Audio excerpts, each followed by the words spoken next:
جی مروز بھائی اپنی بات. جی میرا سوال یہ تھا کہ ہمارے قریب میں یہیں ایک بحث لگی ہوئی تھی، اولیاء اللہ سے مانگنا یہ کیسا ہے. تو اس میں جو بریلوی تھے وہ آپ صلی اللہ علیہ وسلم کی ایک حدیث پیش کر رہے تھے کہ آپ صلی اللہ علیہ وسلم نے فرمایا جب تم میں سے کوئی شخص ایسی جگہ موجود ہو جو جگہ بیابان ہو، وہاں تمہیں مدد کی حاجت پیش آ جائے تو تم یوں کہو یا عباد اللہ اعینونی، اے اللہ کے بندو میری مدد کرو. پھر وہ یہ بھی کہتے ہیں کہ امام احمد بن حنبل رضی اللہ تعالی عنہ نے اس حدیث پر عمل کرتے ہوئے، ان کے بیٹے لکھتے ہیں کہ امام احمد بن حنبل کی ایک مرتبہ سواری بھاگ گئی تو امام احمد بن حنبل نے اس حدیث پر عمل کرتے ہوئے یہ کہا یا عباد اللہ احبسونی، اے اللہ کے بندو میری اس سواری کو روکو. تو اس بات پہ ہم ان کو الزامی جواب کیا دے سکتے ہیں؟ آپ اس کی وضاحت فرمائیں. حضرت عبداللہ ابن مسعود رضی اللہ تعالیٰ عنہ سے امام طبرانی رحمۃ اللہ علیہ اس حدیث کو لے کے، اور یہی حدیث امام ابو یعلا الموصلی المتوفہ 307 ہجری اپنی کتاب مسند ابی یعلا حدیث نمبر 5266 لے کے آئے. اور اس کے علاوہ امام حیثمی نے مجموع الزوائد میں 17105 نمبر حدیث بیان کی، اور امام ابن سنی نے عمل الیوم واللیلہ میں 508 نمبر حضرت عبداللہ ابن مسعود رضی اللہ تعالیٰ سے اس حدیث کو بیان کیا. اور اس کے علاوہ ایک تیسرے صحابی حضرت عتبہ بن غزوان رضی اللہ تعالیٰ عنہ سے امام ابو القاسم سلیمان ابن احمد طبرانی المتوفہ 360 ہجری اپنی کتاب المعجم الکبیر لطبرانی جلد 7 صفحہ 48 پر 13737 نمبر اسی مضمون کی حدیث لے کے ہے کہ رسول اللہ صلی اللہ علیہ وآلہ وسلم نے فرمایا اذا اضل احدکم شیئا، جب تم میں سے کوئی بندہ کوئی شے گم کر بیٹھے، او اراد احدکم عونا، یا تم میں سے کوئی بندہ مدد کا ارادہ رکھتا ہو، کسی سے مدد لینا چاہتا ہو، وہو بارض لیس بہا انیس، اور وہ ایسی جگہ پہ ہو جہاں اس کا کوئی غوخار، کوئی اس کی مدد کرنے والا نہ ہو، فلیقل، تو اسے چاہیے یہ کہے، کیا کہے؟ یا عباد اللہ اغیثونی، اے اللہ کے بندوں میری فریاد کو پہنچو، یا عباد اللہ اغیثونی، اے اللہ کے بندوں میری مدد کو پہنچو، میری فریاد کو پہنچو. فإن للہ عبادا، پس وہاں اللہ کے ایسے بندے ہوں گے، لا نراہم، جن کو ہم نہیں دیکھتے، تو وہ اللہ کے بندے اس کی مدد کر دیں گے.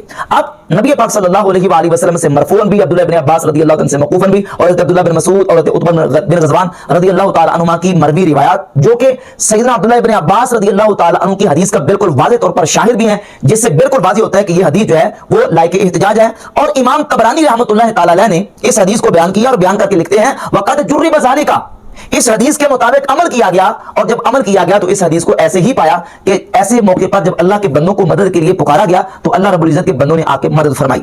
اور اس حدیث کے اوپر بڑے بڑے اجلہ ائمہ محدثین نے عمل کیا، جن میں سے امام طبرانی رحمۃ اللہ کا حوالہ پیش کر چکا ہوں. اور ایک اور حوالہ اس سلسلے میں جلیل القدر امام اہل سنت کے امام احمد بن حنبل رحمۃ اللہ تعالی علیہ کے یہ مسائل ہیں، مسائل احمد ابن حنبل، جو ان کے بیٹے عبداللہ سے مروی ہیں. اس کی جلد نمبر 2 مکتبۃ الدار بالمدینہ المنورہ سے چھپی ہوئی ہے، اور صفحہ نمبر اس کا 816 اور 817 ہے، اور روایت کا نمبر ہے 1090. امام احمد بن حنبل رحمۃ اللہ تعالی علیہ فرماتے ہیں کہ میں نے 5 حج کیے ہیں، جن میں سے 2 حج میں نے پیدل کیے ہیں اور 3 حج میں نے سواری پر کیے ہیں. فرماتے ہیں ایک حج کے موقع پر میری جو نا وہ میں پیدل جا رہا تھا، تو فرماتے ہیں کہ فضلت الطریق فی حجتن، ایک حج میں میں جب پیدل جا رہا تھا تو میں رستہ گم ہو گیا، مجھے رستہ نہیں مل سکا.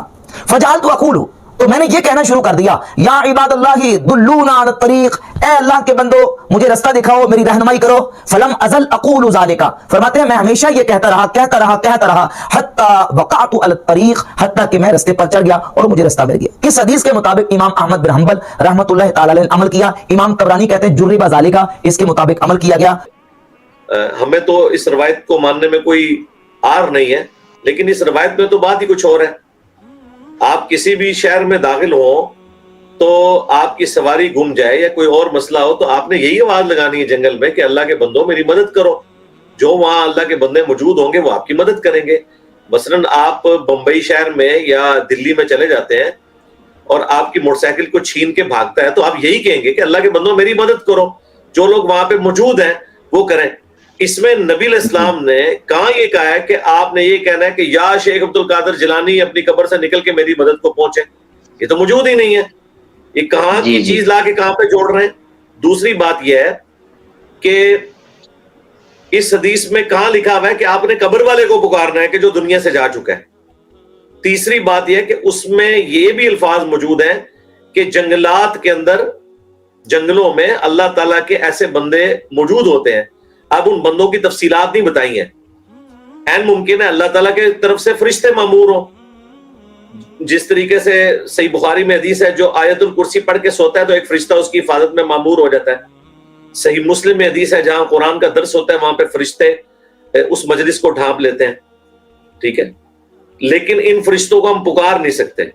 اب وہ جو جنگل میں ہے نا تو اس میں تو پکارنے کے سوا کوئی چارہ ہی نہیں ہے, تاکہ جنگلات کے اندر اگر کہیں پہ کوئی انسان آپ کی آواز سن لے تو آپ آواز لگائیں گے. اب مجھے بتائیں آپ جنگلات میں یا پہاڑوں میں گئے اور آپ راستہ بھول جاتے ہیں تو آپ اونچی آواز سے آواز ہی لگائیں گے نا کہ اللہ کے بندو کوئی میری آواز سن رہا ہے تو میری مدد کرو. اس سے مراد یہ کیا ہو گیا کہ بھئی عبد القادر جیلانی کو پکار لیں گے آپ؟